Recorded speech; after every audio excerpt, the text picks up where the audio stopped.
सुबह सुबह का मौसम कितना प्यारा और सुहावना होता है। मैं जब मॉर्निंग वॉक करने जाती हूँ तो सच में ऐसा लगता है आज मेरा दिन ही बन गया, क्योंकि मॉर्निंग वॉक करने से हमारी बॉडी के अंदर फ्रेश एयर जाती है, हमें अच्छा फील कराती है, पॉजिटिव वाइब्स आती हैं। और अगर आप लोग नहीं टहलते हो ना, तो मैं तो यही कहूँगी कि सुबह का आधे घंटे या 15 से 20 मिनट अपने लिए ज़रूर निकालो। इससे हमारे अंदर पॉजिटिविटी आएगी और सारी एनर्जी जो है ना वो और अच्छी खासी होगी, और जो नेगेटिव थॉट्स हैं वो हमारे मन में आते हैं, नेगेटिविटी है वो भी चली जाती है। जैसा मेरा रूटीन होता है मॉर्निंग का, आधे घंटे अपने लिए निकालने के बाद में वापस आ जाती हूँ घर। और यहाँ पे आज सैटरडे का टाइम है और बेटी भी स्कूल नहीं गई है क्योंकि उसकी छुट्टी है, और यहाँ पे आ गई हूँ अपने घर के काम करने के लिए। और इसी वीडियो में बने रहिएगा। आपके जो क्वेश्चंस आ रहे थे, जैसे कि आप एस्पिरेंट है, मैं भी एक एस्पिरेंट हूँ, तो अभी सुपर टेट की जो तैयारी कर रहे हैं ना, तो उसके लिए जो सब्जेक्ट्स हैं वो हम कहाँ से पढ़ सकते हैं और भी क्या क्या सब्जेक्ट्स पढ़ सकते हैं, इन सब के बारे में अभी डिटेल में बात करने वाले हैं।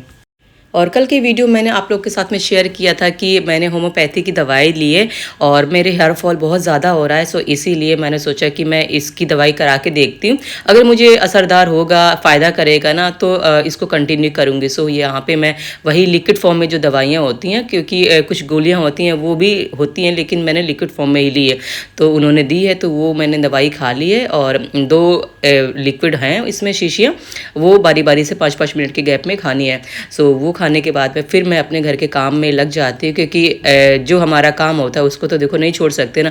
और सुबह सुबह झाड़ू लगा लेती हूँ, पोछा लगा लेती हूँ फटाफट।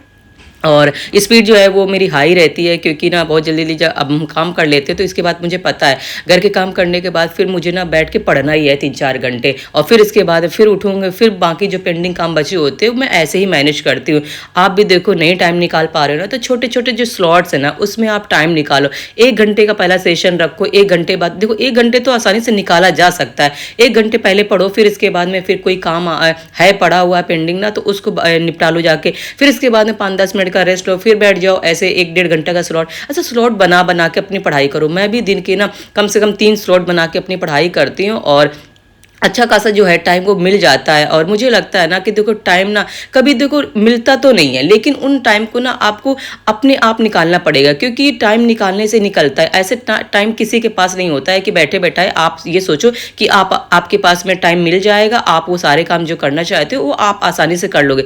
नहीं है ऐसा, आपको निकालना ही पड़ेगा टाइम, चाहे कितना भी आपका बिजी शेड्यूल हो। आपको अगर कुछ और करना है लाइफ में, तो आपको अपने टाइम की इंपॉर्टेंस समझनी पड़ेगी, और आपको उसके लिए टाइम भी निकालना पड़ेगा। और यहाँ पे किचन में मैं खाना बना रही हूँ, क्योंकि सुबह सुबह ही खाना बना के जो है वो मैं रख दूँगी, ताकि ना दोपहर तक जो है वो खाना चल जाएगा। और यही रूटीन ही होता है, क्योंकि देखो हम बार बार खाना कितना बनाएंगे, लेकिन मेरा 2 टाइम का जो खाना होता है वो मेरा प्रॉपर होता है। एक सुबह का टाइम जो होता है वो प्रॉपर खाना होता है, और इसके बाद में दोपहर का टाइम होता है वो प्रॉपर होता है। शाम का जो खाना होता है वो हमारे डिपेंड करता है कि हमारी किस तरह की भूख है, किस तरह नहीं, क्योंकि जब मैं दोपहर में खाना बनाती हूँ तो वो इतना इनफ खाना होता है कि वो शाम तक चल जाता है। और हाँ, हम डिनर भी बहुत जल्दी कर लेते हैं, हर हाल में ना 6-7 बजे, मैक्सिमम से मैक्सिमम 8 बजे से पहले पहले हमारा जो डिनर है वो हो जाता है। और अब देखिए मैं बैठ गई हूँ अपनी पढ़ाई करने के लिए, क्योंकि अभी मैंने घर के सारे काम कर लिए हैं। अब कोई भी काम ऐसा नहीं है कि जो पेंडिंग हो। अब यहाँ पे मेरे जो पढ़ाई का टाइम है वो अच्छा खासा मिलने वाला है। और यहाँ पे अभी मैं पढ़ूंगी इंग्लिश। और आप लोग पूछ रहे थे कि इंग्लिश कहाँ से पढ़ें, हिंदी कहाँ से पढ़ें, किसका बैच लें, इन सब के बारे में देखिए हर वीडियो में मैं आपको बता देती हूँ। और मैं आपको ना चैनल के नेम भी मैंने सजेस्ट किए हैं, वो वाला जो वीडियो है ना, उस वीडियो को मैंने इसी वीडियो के एंड स्क्रीन में लगाया हुआ है, ताकि लास्ट में आप ना उसी वीडियो पे जंप करके आप उन चैनल्स के नेम जो है आप उस वहां से देख सकते हो। अगर आप पेड बैच सच में लेना चाहते हो तो पेड ले लो, मैंने नहीं लिया हुआ है, और ना ही मैं लूंगी, क्योंकि अभी मैं यूट्यूब से ही पढ़ूंगी, अपनी सेल्फ स्टडी कर रही हूँ, बुक से ही पढ़ रही हूँ। जो मेरे पास में ओल्ड बुक्स पढ़ी हुई हैं उन्हीं से ही पढ़ रही हूँ। और यहाँ पे मैं जो इंग्लिश है वो पढ़ रही हूँ नीतू मैम से। केडी लाइव चैनल है, वो मैंने बताया हुआ है कि मैंने वहाँ से जो पढ़ना शुरू किया है। नीतू मैम की इंग्लिश है वो यहाँ से पढ़ रही हूँ। और अभी आज मैं पढ़ूंगी आर्टिकल्स और साथ में पढ़ूंगी कंजंक्शंस, तो इन्हीं सब की जो प्रैक्टिस है मैं यहाँ से कर लूँगी। और अभी देखिए ऐसा जब से पता चला है ना कि सिलेबस में कुछ चेंज आएगा, तब से ना लोग अभी बहुत ज़्यादा अभी वीडियोज़ नहीं डाल रहे, लेकिन जितने भी पुराने हों चाहे वीडियो, चाहे अभी नए वीडियोज़ हो, उनको आप देख के ना अपने जो कॉन्सेप्ट है, क्योंकि देखो ग्रामर कभी नहीं बदलेगी, ग्रामर वही रहेगी, noun, pronoun, verb, adjective, articles, conjunction, interjections, ये सारे वही रहने वाले, इनके कभी भी कॉन्सेप्ट नहीं बदलने वाले। बस बशर्ते वो जो बदलेगा ना, तो पेपर का जो लेवल है और पेपर का जो पैटर्न है वो बदलेगा। और पढ़ते पढ़ते खाने की कुछ क्रेविंग होने लगती है, तो मैंने सोचा कि आज मैं पोहा बनाती हूँ, क्योंकि ना मेरा मन भी कर रहा था पोहा खाने का। सो यहाँ पे पोहा बना रही हूँ और पोहा के साथ चाय ही अच्छी लगती है, तो मैंने एक तरफ चाय भी चढ़ा दी है। सो पोहा के साथ चाय का जो कॉम्बिनेशन होता है वो बहुत अच्छा लगता है, क्योंकि अगर चाय के बिना पोहा खाएंगे ना, तो जो पोहा है ना वो बहुत रूखा रूखा सा लगता है, फिर वो गले के नीचे उतरता नहीं है। सो यहाँ पे मैंने चाय बनाई है और साथ में पोहा में मैं नींबू मिर्च वगैरह बहुत अच्छे से मिला के खाती हूँ, क्योंकि थोड़ा सा चटपटा जो पोहा होता है ना, वो मुझे बहुत टेस्टी लगता है। सो यहाँ पे पोहा खाने के बाद फिर अगेन जो है ना, वो जैसे घर के जो भी छोटे मोटे काम होते हैं वो, या फिर कुछ पेंडिंग पड़ा हुआ जैसे कपड़े फोल्ड करना है या कुछ और जैसे बर्तन पड़े हुए कुछ, वो धुलने के बाद में मैं फिर से अपनी पढ़ाई करने के लिए बैठ जाती हूँ, क्योंकि इसी तरह का जो रूटीन होता है वो मैं फॉलो करती हूँ। और घर के जो छोटे छोटे काम होते हैं ना, उनको भी निपटाने में देखो पूरा दिन लगता है, तो जो ऐसे स्लॉट्स बना बना के अगर हम पढ़ाई करते हैं ना, तो वो उसको ज़्यादा हम वो जो पढ़ाई है ना वो ज़्यादा असरदार होती है। क्योंकि ना ऐसे क्या होता है, हम पढ़ते पढ़ते अगर थक भी जा रहे हैं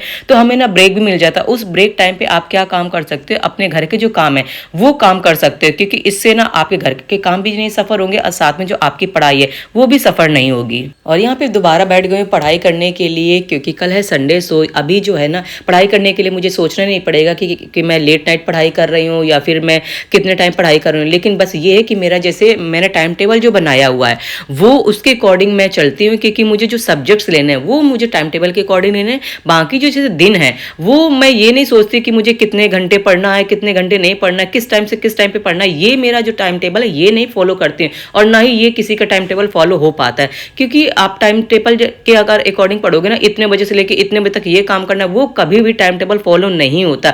मैं सिर्फ सब्जेक्ट का जो टाइम टेबल है वो बनाती हूँ कि मुझे एक दिन में कितने सब्जेक्ट पढ़ने हैं या फिर वीक में मुझे कितने सब्जेक्ट्स पढ़ने हैं। जितना जैसे मुझे टाइम मिलता जाता है दिन में, मैं उस टाइम को मैक्सिमम से मैक्सिमम यूटिलाइज कर लेती हूँ, क्योंकि यही जो है तरीका, ये टाइम टेबल बनाने का यही सही तरीका होता है।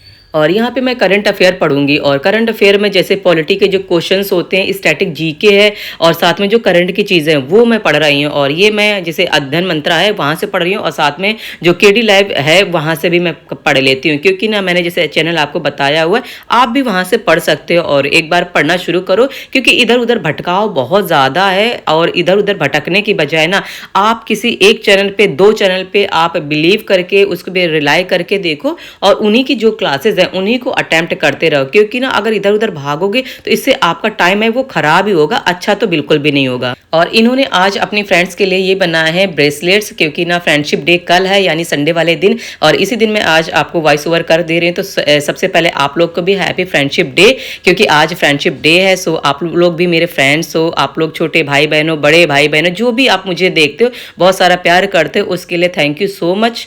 और ऐसे ही आप लोग अपना प्यार और सपोर्ट बनाए रखिएगा। मिलते हैं नेक्स्ट वीडियो में, तब तक के लिए बाय एंड टेक केयर।